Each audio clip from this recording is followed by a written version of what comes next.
Wakil Ketua Komisi 2 DPR RI, Dede Yusuf, menyatakan pihaknya meminta pemerintah menyiapkan anggaran pemungutan suara ulang di 24 daerah sesuai amanat putusan MK. Dede juga menambahkan, selain bersumber dari APBD, pemungutan suara ulang bisa dibantu APBN. Kemendagri diberi waktu 10 hari usai rapat dengan Komisi 2 untuk menyiapkan anggaran pemungutan suara ulang pilkada.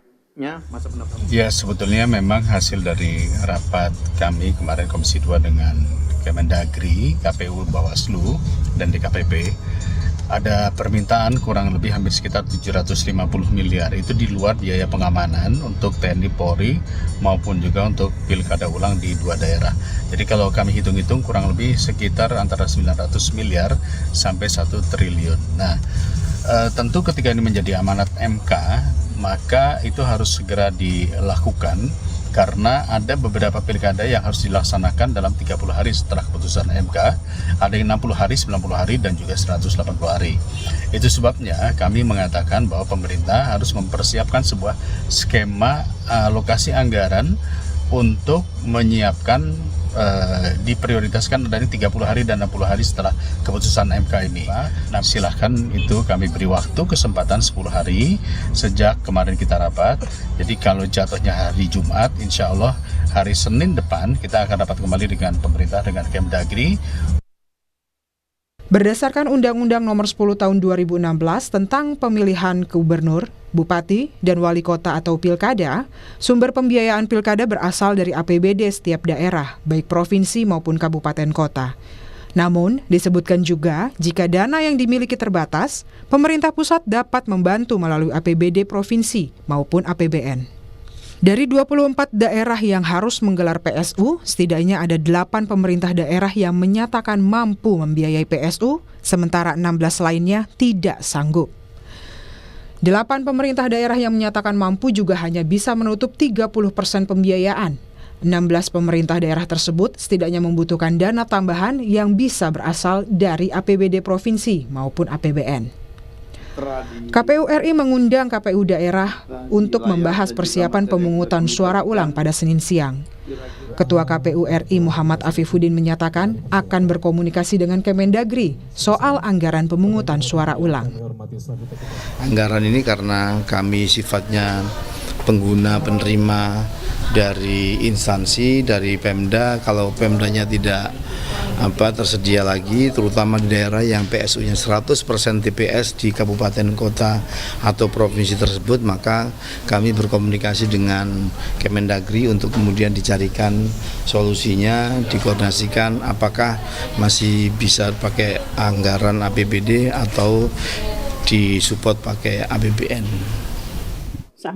Wakil Menteri Dalam Negeri Ripka Haluk menyatakan akan melakukan koordinasi kerja baik dengan pemerintah daerah maupun Kementerian Keuangan. Wakil Menteri Dalam Negeri Bima Arya tegaskan pemerintah sedang memastikan saat ini kesiapan anggaran untuk pemungutan suara ulang atau PSU di 24 daerah untuk pilkada serentak. Wamendagri bilang pelaksanaan PSU dilakukan dengan skenario minimal dan efisien. Kalau daerahnya siap, maka ditanggung oleh APBD kota kabupaten. Tapi kalau kota kabupaten tidak mampu, maka akan dibantu provinsi. Nah, nanti kalau provinsi juga tidak memungkinkan, baru kita akan komunikasikan dengan Kementerian Keuangan begitu. Tapi kita pastikan anggarannya seminimal mungkin, sehemat mungkin. Ya, jangan sampai dianggarkan untuk hal yang nggak perlu.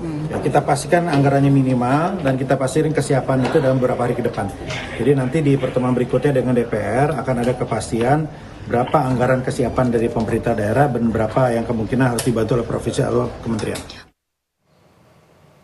Dan untuk mengetahui bagaimana alokasi anggaran yang dibutuhkan untuk penyelenggaraan PSU, saat ini kita akan berbincang dengan Wakil Menteri Dalam Negeri Bima Arya dan Ketua Komisi 2 DPR RI Rifki Nizami Karsayuda. Selamat malam Bapak-Bapak. Selamat malam. Ya. Rifki. Selamat malam Pak Wamen. Pak Wamen tadi mengatakan kalau bisa seefisien mungkin, anggarannya seminim mungkin. Jangan dipakai dengan hal-hal yang tidak perlu. Nah, hal-hal yang tidak perlu ini contohnya bagaimana? Apa saja Pak Wamen? Ya, tadi pagi kami melakukan rapat koordinasi pimpinan bersama jajaran Kemendagri yang dipimpin langsung oleh Pak Mendagri. Arahan Pak Menteri yang pertama adalah kita pastikan kondisi real APBD seperti apa. Jadi kalau dilaporkan tidak sanggup, itu kita harus telisik lagi sejauh mana ketidaksanggupan itu. Jangan-jangan ternyata ada pos-pos yang masih bisa direalokasikan gitu. Nah yang kedua, Pak Menteri ingin juga dipastikan bahwa tidak ada kegiatan-kegiatan yang tidak substantif gitu. Ya artinya misalnya kalau kemarin masih ada kegiatan yang diperlukan untuk sosialisasi. Nah hari ini kan sebetulnya sosialisasi beda konteksnya dan tidak terlalu penting lagi. Nah karena itu fokus saja kepada kebutuhan-kebutuhan mendasar seperti misalnya kertas suara, penyiapan TPS, biaya keamanan gitu. Jadi kita pastikan bahwa biayanya itu minimalis, bukan biaya maksimalis karena kita penuh dengan keterbatasan hari ini, ruang geraknya terbatas seperti itu. Oke, waktu yang diberikan 10 hari, cukup atau enggak tuh kira-kira Pak Wamen untuk merangkum 24 daerah yang akan melakukan PSU? Ya insya Allah cukup. Pagi tadi kami berbagi tugas, Dirjen Keuangan Daerah, Dirjen Otonomi Daerah, kemudian Dirjen Politik dan Pemerintahan Umum akan betul-betul mendalami 24 daerah tadi kondisi APBD-nya seperti apa. Jika mungkin maka bisa dilaksanakan oleh APBD itu dengan APBD penjabaran perubahan begitu ya. Nah kemudian kalau tidak mungkin baru dibiayai oleh provinsi. Kalau provinsi juga nggak mungkin maka kita akan bicarakan dengan Kementerian Keuangan. Oke, Bung Rifki, kalau tadi dibilang oleh Pak Dede Yusuf gitu mengatakan bahwa ini waktunya 10 hari ke depan. Dan tadi Pak Wamen juga bilang jangan sampai dipakai sama hal-hal yang nggak perlu. Nah, ketika DPR melakukan evaluasi rapat kerja dengan Kemendagri, ada catatan-catatan khusus khususnya mengenai efisiensi anggaran di masing-masing daerah, terutama untuk daerah-daerah yang menyatakan tidak mampu nih, Bung Rifki. Ya, rapat kerja kemarin kan digelar sebagai respons dari putusan Mahkamah Konstitusi dan rapat kerjanya cepat sekali, itu 2 hari setelah Mahkamah Konstitusi memberikan putusan ya, terhadap 40 daerah yang lanjut setelah proses dismissal prosesnya dilanjutkan di Mahkamah Konstitusi. Dan hasilnya kita tahu ada 24 daerah yang memerlukan pelaksanaan pemungutan suara ulang, baik seluruhnya maupun sebagian. Dan karena itu pertemuan pertama kemarin saya kira adalah pertemuan di mana kami semua memetakan sesuai dengan kewenangan masing-masing untuk memastikan bahwa amar putusan Mahkamah Konstitusi itu bisa dilaksanakan tepat waktu dan berjalan dengan baik gitu, baik 30 hari, 60 hari, 90 hari dan 180 hari ke depan. Dan karena itu pertemuan itu tidak final. Pertemuan itu hanya memberikan kira-kira beberapa guidance ya. Salah satunya adalah meminta kepada pemerintah yang diwakili oleh Kementerian Dalam Negeri untuk melakukan inventarisasi kemampuan APBD masing-masing kabupaten kota dan provinsi yang akan melaksanakan PSU tersebut. Dan saya kira tadi Pak Wakil Menteri Dalam Negeri sudah melaporkan kepada kita semua bahwa Kementerian Dalam Negeri sangat serius untuk mengendorse daerah-daerah tersebut menggunakan APBD masing-masing. Kenapa APBD? Karena memang ketentuan dalam Undang-Undang Nomor 10 Tahun 2016 tentang pemilihan gubernur, bupati, wali kota, pemilihan gubernur, bupati, wali kota itu sumber pembiayaannya dari APBD. Memang ada exception di situ. Kalau kemudian APBD-nya tidak mampu, bisa dilakukan perbantuan APBD provinsi dan atau APBN. Tetapi exception ini kan akan kita pakai sebagai sebuah senjata pamungkas ya, senjata akhir kira-kira gitu. Nah karena itu 10 hari waktu yang diberikan oleh Komisi 2 itu saya kira mudah-mudahan dalam 5-7 hari ke depan, 5-7 hari maksimal tanggal 7, tanggal 8 yang akan datang, Kementerian Dalam Negeri itu sudah memiliki gambaran yang utuh. Kenapa harus memiliki gambaran yang utuh? Karena kalau memang diharuskan kita melakukan perbantuan melalui APBN, kan ada proses komunikasi antar kementerian lembaga di tingkat eksekutif ya, untuk memastikan bahwa diperlukan bantuan APBN, berapa besarnya dan seterusnya.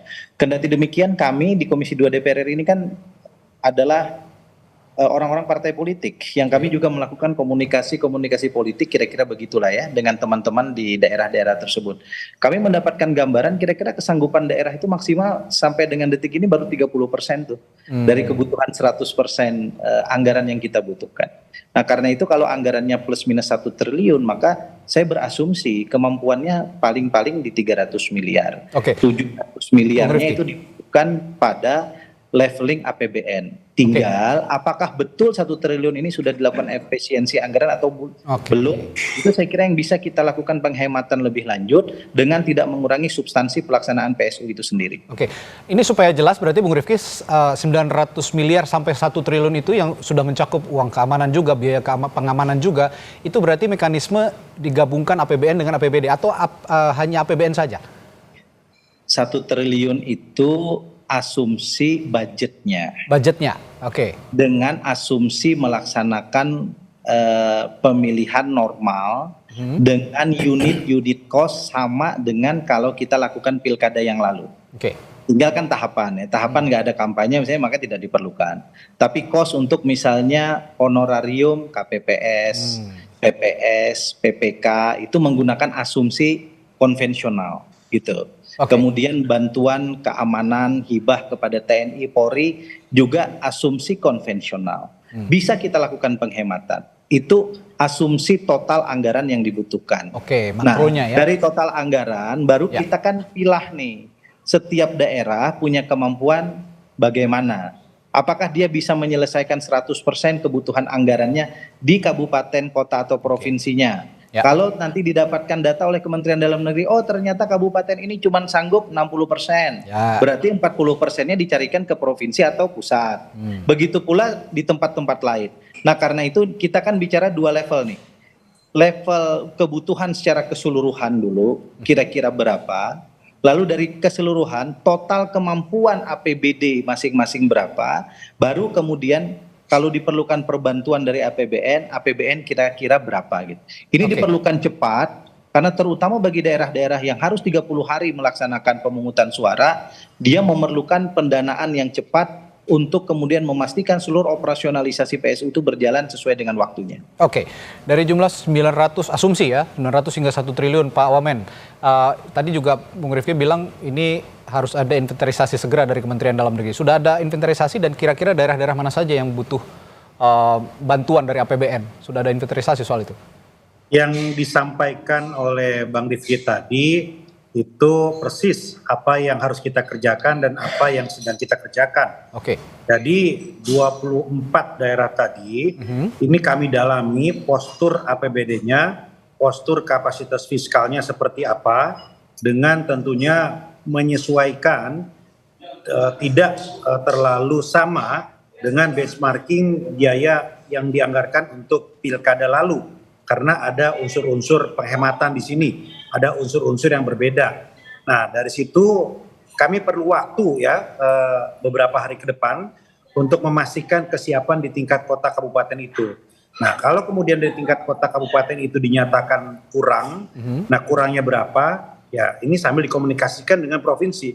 Kami sudah berkomunikasi dengan beberapa pimpinan provinsi, dengan beberapa gubernur yang menyatakan kesiapannya untuk menanggung begitu. Ada beberapa gubernur menyampaikan kepada kami siap menanggung. Tapi tentunya kami harus pastikan dulu kota kabupatennya. Jangan sampai kota kabupatennya bilang tidak sanggup, padahal setelah kita dalami postur APBD-nya memungkinkan begitu. Jadi kalau bisa APBD, kota kabupaten, provinsi, dan kalau bisa tidak ditarik ke APBN. Ini kan persoalannya MK sendiri kan menentukan berbeda-beda ya. Ada yang 30 hari, 60 hari, 120 hari. Untuk prioritas saja Pak Wamen, yang 30 hari dulu, ini daerah-daerah mana saja yang berarti akan diakselerasi inventarisasi kebutuhan anggarannya? Ya sekarang kita bergerak sama, ya artinya semua daerah ini ya, baik yang PSU keseluruhan ataupun sebagian, ini kita cek APBD-nya. Ya, dan dalam beberapa hari ke depan ini yang kami fokuskan. Rata-rata berapa besar? Kalau kita bicara rata-rata gitu, anggaran yang dibutuhkan untuk PSU ya, di bisa. setiap itu bisa. Berbeda-beda, benar-benar fluktuatif. Ya berbeda-beda. Ada yang butuhnya sampai di atas 30 miliar sampai 40. Ada yang kebutuhannya itu di bawah 5 miliar, berbeda-beda. Itu yang akhirnya nanti dikomunikasikan juga oleh DPR untuk segera dialokasikan. Tapi sudah koordinasi dengan Kementerian Keuangan, Pak Wamen? Ya komunikasi berjalan, tapi kita pastikan dulu tahapan mendalami APBD dan kota, kabupaten, dan provinsi dulu, baru kemudian ke Kementerian Keuangan. Bung Rifki, langsung ke soal anggaran tadi. Kalau memang bicara soal efisiensi, misinya pemerintah kan sekarang efisiensi. Jumlah 1T itu kalau kata Bung Rifki tadi masih bisa ditekan. Untuk jumlah efisien yang ideal, kira-kira untuk penyelenggaraan PSU ini berapa kira-kira?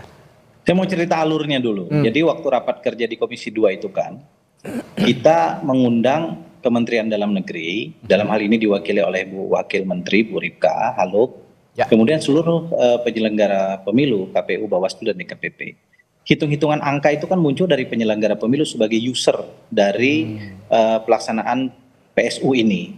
Nah, dari situ kemudian baru direspon oleh Kementerian Dalam Negeri. Kementerian Dalam Negeri bergerak cepat karena sudah melakukan komunikasi dengan para pimpinan daerah. Disitulah didapat per hari itu 2-3 hari setelah putusan Mahkamah Konstitusi, saya kira pada saat itu dapat gambaran kira-kira baru beberapa daerah yang menyatakan kesiapannya. Nah, karena itu kita berikan kesempatan sekarang. Kami juga meminta kepada KPU untuk melakukan exercisement ulang ya terhadap anggaran yang dibutuhkan sesuai dengan semangat efisiensi yang sekarang kita lakukan, agar kemudian ketika efisiensi itu ada mulai pada tingkat KPU sebagai usernya yang akan menggunakan anggaran, daerah kan juga nanti kurang terbebani untuk melakukan hal tersebut. Kita semua memang tidak pernah memprediksi ya, tidak pernah menyangka apalagi mempersiapkan bahwa akan terjadi PSU di 24 tempat. Ditambah sebetulnya ada 2 tempat tambahan yang dari awal kolom kosongnya memenangi perhitungan suara, yaitu di Kabupaten Bangka dan di Pangkal Pinang. 2 tempat itu pun pada saat saya memimpin kunjungan kerja ke Provinsi Bangka Belitung sampai dengan minggu lalu belum selesai itu urusan anggarannya gitu. Sekarang Kementerian Dalam Negeri kita kasih PR tambahan lagi untuk kemudian melakukan exercisement di 24 tempat yang lain. Tapi saya kira komitmen kami semua penyelenggara negara baik eksekutif maupun legislatif, insya Allah tanggal 10 yang akan datang itu semua sudah bisa kita jelaskan kepada publik, dan insya Allah pelaksanaan PSU akan berjalan sesuai dengan harapan kita semua. Yang paling penting adalah jangan sampai ada PSU di atas PSU. Artinya sudah di PSU ada ketidakberesan baik karena kecurangan, karena ketidakprofesionalan penyelenggara, nanti hasilnya dibawa ke MK dan di PSU lagi. Kalau itu saya kira kita semua akan rugi sebagai sebuah bangsa. Ya, dan anggaran juga akan keluar lagi tentunya nanti. Nah, anggaran akan keluar lagi dan tidak mendapatkan kepala daerah definitif dengan segera. Itu. Dalam perspektif penghematan anggaran kalau begitu, pelaksanaan PSU yang hemat anggaran tapi juga tetap menjaga kondusivitas pelaksanaan PSU karena ya 24 daerah ini juga punya tipikal yang berbeda-beda.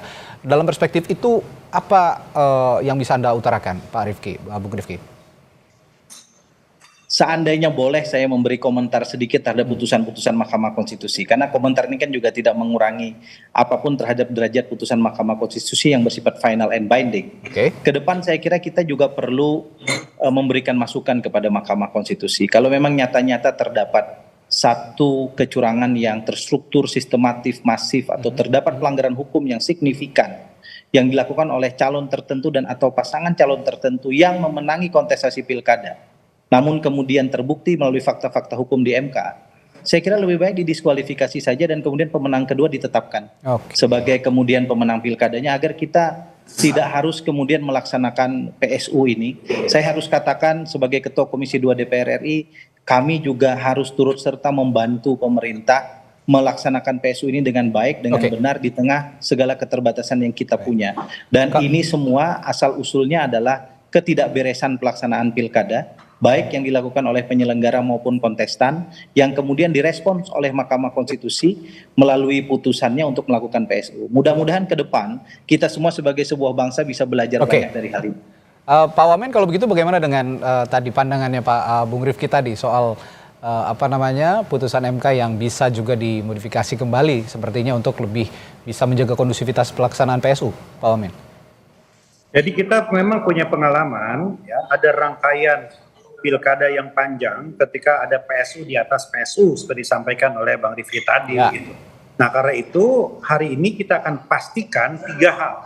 Pertama, kesiapan pendanaan, yang kedua kesiapan teknis, dan yang ketiga adalah faktor yuridis. Jadi jangan sampai kemudian kita hanya melulu fokus kepada aspek pendanaan, kemudian ada hal-hal yang kemudian luput dalam hal teknis dan yuridis, sehingga mengakibatkan ada celah lagi bagi gugatan hukum berikutnya. Saya kira begitu. Oke, baik kalau gitu terakhir Pak Wamen, 10 hari waktu ini Anda berarti sudah bisa yakin bisa memenuhi inventarisasi yang diminta tadi untuk terutama daerah-daerah prioritas ya Pak Wamen? Kalau itu perintah dari Ketua Komisi 2, kesepakatan Komisi 2, maka kita tidak bisa tidak menyepakati. Insya Allah siap. Oke. Baik, terima kasih Pak Wamen, Bima Arya, dan juga Pak Rifki, Ketua Komisi 2 DPR RI telah berbincang bersama kami di Sapa Indonesia Malam. Sampai jumpa lagi Bapak-Bapak.